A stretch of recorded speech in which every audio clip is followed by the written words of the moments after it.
మామ ఇప్పుడే మనం ఎన్టీఆర్ గారి దగ్గర కుక్ చేసిన చెఫ్ దగ్గరకు వచ్చాం. వరాలమ్మ గారు ఇక్కడే పక్కన స్ట్రీట్ బైట్ లాగా ఒక స్ట్రీట్ ఫుడ్ సెంటర్ పెట్టుకున్నారు. మేము ఆమె దగ్గర ఫుడ్ టేస్ట్ చేయడానికి వచ్చాం. ఫుడ్ అయితే మస్తు ఉంది, చూడండి, ఎక్సలెంట్ ఉంది. రీజనబుల్ ప్రైజెస్లో ఉన్నాయి, అంతా 100 రూపాయలు లోపే ఉన్నాయి. మన వాళ్ళు ఎవరైనా దగ్గరలో ఉంటే వచ్చి టెస్ట్ చేయండి. ఇది వచ్చేసి కృష్ణానగర్లో ఉంది, ఫ్లాట్ నెంబర్ 51 ఆపోజిట్లో ఉంది. ఫుడ్ అయితే చాలా మస్తు ఉంది.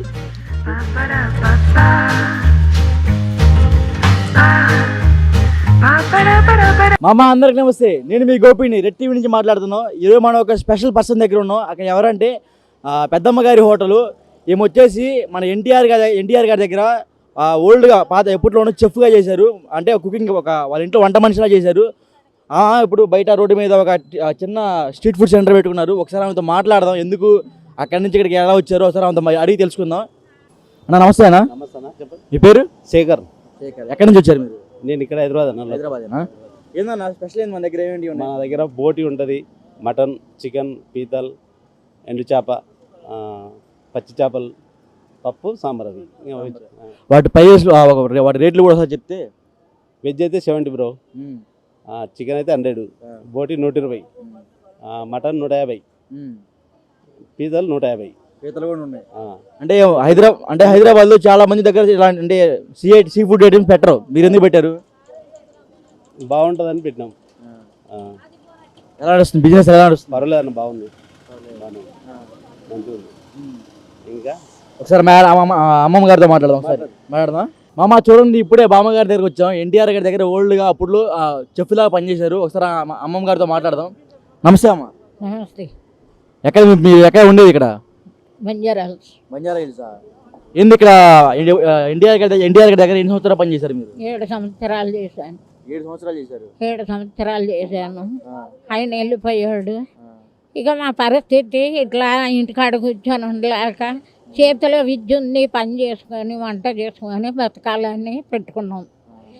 ఇంకా అలాంటప్పుడు మీరు ఎంతోమంది వీడియోలు ఇచ్చారు, ఎంతోమంది వీడియోలు తీసుకున్నారు. అంటే ఎన్టీఆర్ గురించి ఎంత చెప్పినా మనకు తక్కువే. అంటే అప్పుడు ఆ కాలంలోని పచ్చి పిలిచి కూడా బంగారం లాగా భోంచేసేవారు. అలాంటప్పుడు మనం ఎంత చెప్పుకున్నా తక్కువనే ఉంటుంది. అంటే మీకు ఎన్టీఆర్ గారికి ఏమన్నా మాట్లాడడం జరిగాయి? అట్లాగా మాట్లాడుకునే వాళ్ళ మాటలంటే పిలిచివాడు అని, వంట చేసిన అన్నం వండారా, కూరలు వండారా, అట్లా మాట్లాడిచ్చేవాడు. ప్రతి ఒక్కరిని పలకరించేవాడు, ప్రతి ఒక్కరిని మంచిగా మాట్లాడేవాడు. ఆయన గురించి నిజంగా దేవుడి గురించి చెప్పుకున్నాం ఒకటే, ఆయన గురించి చెప్పుకున్నాము ఒకటే. మనం ఎంత చెప్పినా తక్కువనే. ఆయన గురించి మాట్లాడుతుంటే మీకు కళ్ళంపడి నీళ్ళు తిరుగుతుంది, ఎందుకంటారు? ఆ మంచితనం అలాగుండేది. ఆ మంచితనము ఇప్పుడు వాళ్ళు ఎవరో కూడా అది ఉంది ఇది ఉంది అని మాట్లాడతారు. కానీ అప్పుడులోని ఎలాంటి గరీబునైనా పిలిచి అన్నం పెట్టి పంపించేవాడు. ఇప్పుడు మంత్రులు, ఇప్పుడు ఎమ్మెల్యేలు ఇప్పుడు ఇలా ఉన్నాయా అలా ఉన్నాయని మనం చెప్పుకున్నా కానీ ఏమీ సాయం చేసేవారు కాదు. ఆయన అప్పుడు ఇల్లులు కట్టించాడు, ఇందరం ఇల్లులు, లోన్లు ఇచ్చారు, రూపాయి కిలో బియ్యం ఇచ్చాడు. ఆయన సీఎం అయినప్పుడు ఆయన పదవ, ఆయన మాట అలాగుంది. ఎంత చెప్పుకున్నా ఇప్పుడు వచ్చినాయి అన్నీ వేస్ట్. ఆయన చేసినట్టుగా ఎవ్వరూ చెయ్యరు. ప్రతి ఒక్కరిని పిలిచి అన్నం పెట్టి, ఇప్పుడు ఈడు కూడా అలాగే ఎన్టీఆర్ లాగే అన్నా భోంచేవా రండి అన్న అనే మాట్లాడతాడు. అలాగా మంచితనము ఎప్పటికీ జరుగుతుంది, చెడుతనము అప్పుడుది. ఎన్టీఆర్ అని ఇప్పుడు దిగజారిపోయినట్టుగా మాట్లాడుకుంటారు. కానీ నిజంగా ఆయన గురించి నేను ఎంత చెప్పినా తక్కువే. అదే కనబడుతుంది, ఆయన గురించి మాట్లాడుతుంటే మీ కళ్ళంటే నీళ్ళు వస్తున్నాయి. లక్ష్మి అప్పుడులోని ఆయన పెట్టిన పేరు, నా పేరు అర్హాలమ్మ.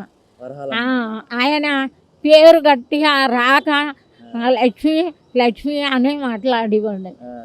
అందుకని ఆయనకున్నంత పదవ, ఆయనకున్న విలువ ఎవ్వరికీ లేదు. నేను చెప్తున్నాను కదా, ఆయన చేసినట్టుగా ఎలాంటి గరీబుని కూడా దగ్గరికి జారి తీసుకొని ఆయన ఆడే మంచితనం ఆయన పెట్టి అలాగుండేది. ఇంకంతే.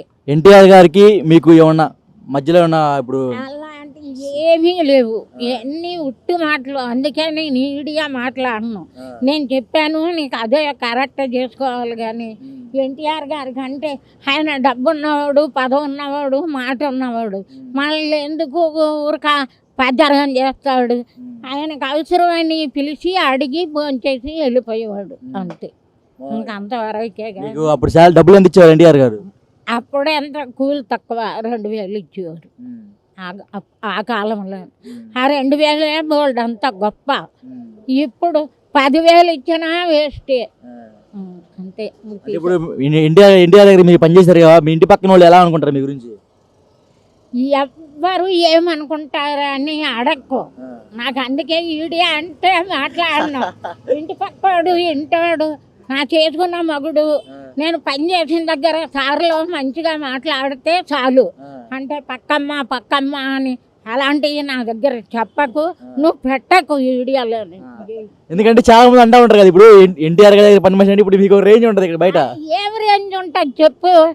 ఏ కోట్లు సంపాదించానని రేంజ్ ఉంటుందా? లేదా నాకేమన్నా పదవి ఉందా? ఏమన్నదని వంట చేశాను, కూలి ఇచ్చాడు, తిన్నాము, ఉన్నాము అంతే. దయచేసి మీ దగ్గర ఎన్టీఆర్ తో ఏమన్నా ఫోటోలు దిగారు ఏమన్నా మంచిగా?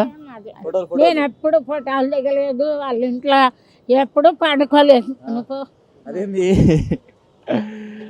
అక్కడ చెప్పినప్పుడు ఒకటే కరెక్ట్ చేసుకోవాలి. అంతేగాని వాళ్ళు మనకి ఎందుకు కలెక్షన్ చేస్తారు, ఎందుకు ఏం చేస్తారు? అక్కడి నుంచి మరి ఇప్పుడు ఇక్కడికి రావడానికి కారణం ఏంటంటారు? మరి రోడ్డు మీద అట్లా ఫుడ్ స్టాల్ పెట్టుకోవడానికి కారణం ఏంటి? అక్కడి నుంచి ఇక్కడ పెట్టుకోవడానికి కారణం ఏంటంటే అప్పుడు ఆయన ఉండేవాడు, కడుపు నింపేవాడు. ఇప్పుడు ఆయన వెళ్ళిపోయిన తర్వాత వాళ్ళ ఇంట్లో పని చేయలేదు, అక్కడే కాడు పెట్టుకొని పని చేసుకొని బతకాలి కదా. మరి ఇంకా కారణం ఏంటి చెప్పు? అవన్నీ మనకు అనవసరం. ఇంకా అవన్నీ నన్ను అడగకు. నేను వాళ్ళతో మాట్లాడలేదు, వాళ్ళు నాతో మాట్లాడలేదు అంతే. ఎన్టీఆర్ ఇప్పుడు ఒక రెండో భార్య బతికే ఉంది కదా, ఆమె పరిచయం లేదు మరి మీకు? నువ్వు పోయి అడుగు. నీకు పరిచయం లేదా అంటున్నా? నాకు నీకు పరిచయం కాదు, నువ్వు పోయి అడుగు వెళ్ళి పని చేశారు. ఓకే థ్యాంక్ యూ అమ్మా. సో ఇదండి ఇక్కడ కథ. ఇప్పుడు మనం కూడా ఒకసారి తిని ఇక్కడ టేస్ట్ చేసి ఎలా ఉందో చెప్దాము.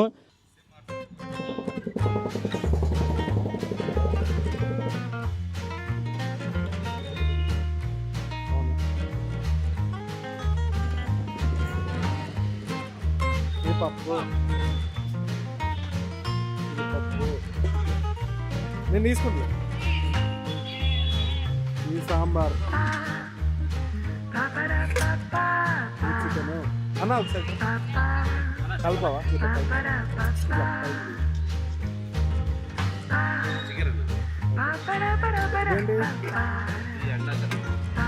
ఎగ్